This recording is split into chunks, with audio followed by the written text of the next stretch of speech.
Ces vidéos vous proposent une explication de l'approche par compétences mise en place dans le cadre de la formation TRI, formation qui s'adresse à toute personne impliquée de près ou de loin dans l'intégration des personnes réfugiées, qu'elles soient engagées avec un contrat de travail ou bénévolement. La première vidéo explique en particulier le référentiel de compétences de l'acteur dans le champ de l'intégration des personnes réfugiées. La seconde, le dispositif de formation proposé pour vous aider à développer ces compétences. Et la troisième, le portfolio qui permettra de vérifier si vous avez développé les compétences visées. Devenir un professionnel compétent ou une professionnelle compétente prend du temps.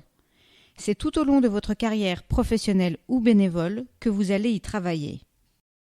Vous avez commencé à développer les compétences qui caractérisent votre profession ou votre engagement dans le cadre de votre formation de base. Au fur et à mesure de vos expériences professionnelles ou bénévoles et du déroulement de votre carrière, vous avez continué ce développement pour devenir de plus en plus compétent, voire expert. Que vous travaillez dans le domaine de la formation, le domaine social, le domaine médical ou celui de l'interprétariat social, ce qui vous caractérise, c'est que vous avez appris respectivement à enseigner, conseiller, informer, soigner, interpréter, etc. Ces compétences sont au cœur de votre métier, mais vous n'avez pas nécessairement appris à les mettre en œuvre dans le cadre de l'intégration des personnes réfugiées, avec toutes les caractéristiques et les difficultés que cela implique. Le développement de certaines autres compétences utiles dans ce domaine vous est proposé dans le cadre de la formation TRI. Pour pouvoir développer les compétences communes aux professionnels qui œuvrent pour l'intégration des personnes réfugiées, il est important que vous les compreniez, que vous vous les appropriez. Toutes les activités réalisées dans le cadre de ce programme de formation sont des occasions d'apprentissage visant le développement de ces compétences. Quelles compétences caractérisent un intervenant ou une intervenante dans le domaine de l'intégration des personnes réfugiées ? Le programme de formation s'articule autour de 3 compétences et elles sont aussi importantes les unes que les autres.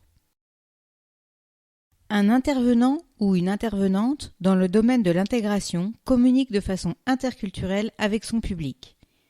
Cette personne doit entrer en relation en veillant au respect et à la confiance mutuelle.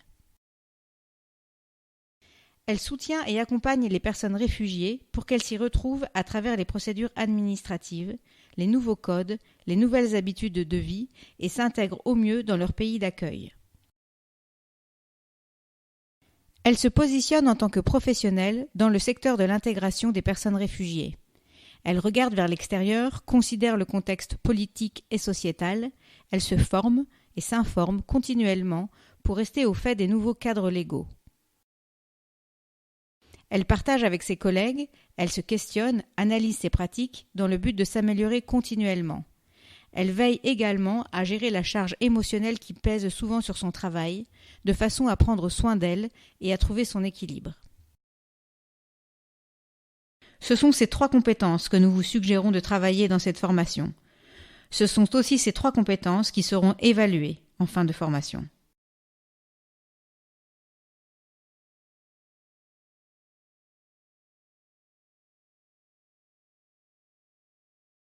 Les qualités que l'on attend de vos actions professionnelles sont précisées dans ce qu'on appelle les composantes essentielles.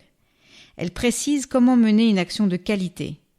On les appelle des composantes essentielles parce qu'elles sont essentielles à l'action. Vos actions professionnelles étant toujours complexes, elles impliquent de prendre en compte des composantes différentes, complémentaires ou parfois contradictoires. Vous devrez donc souvent faire des choix, prendre des décisions en privilégiant un facteur au détriment d'un autre. Par exemple, si vous accompagnez une famille réfugiée dans son installation dans un nouveau pays d'accueil, vous devrez tenir compte des réglementations en vigueur pour, par exemple, permettre aux membres de la famille de suivre un parcours d'accueil en déant la période réglementaire.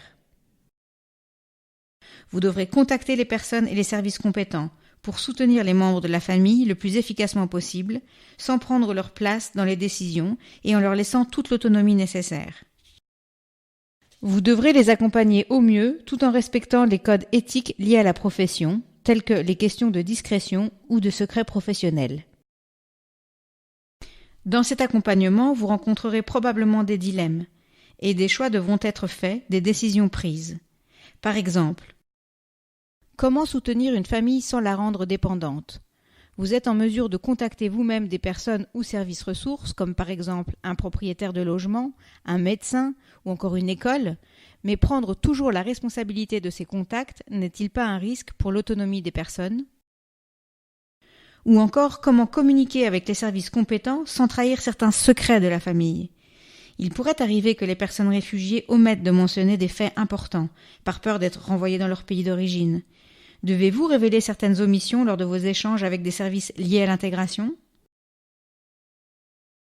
Ces questions, ces dilemmes, ces tensions devront être expliquées, pesées et résolues. Vous devrez prendre des décisions réfléchies et pouvoir les expliciter, les défendre. Ce sont ces capacités de prise de décision qui amélioreront votre professionnalisme. Chacune des 3 compétences de l'intervenant ou de l'intervenante dans le secteur de l'intégration des personnes réfugiées comprend plusieurs composantes essentielles à prendre en compte pour mener une action de qualité. Au cours de votre formation, pour vous aider à cheminer vers la compétence, vos formateurs et formatrices travailleront avec vous sur un certain nombre d'apprentissages que l'on appelle critiques car ils sont tous indispensables à votre développement de compétences. Au fil de la formation, demandez-vous si vous les avez travaillés, si vous pensez les maîtriser. Par exemple, identifier ses influences culturelles, ses représentations, sa mission et leurs effets possibles sur ses propres actions est une étape indispensable pour se décentrer et pouvoir ainsi communiquer de façon interculturelle. Cet apprentissage critique vous permettra de favoriser le développement partiel de la première compétence de communication interculturelle. Petit conseil, imprimez votre référentiel et consultez-le régulièrement. Demandez-vous, quelles compétences suis-je en train de développer, d'entraîner ici? Qu'est-ce que j'ai appris?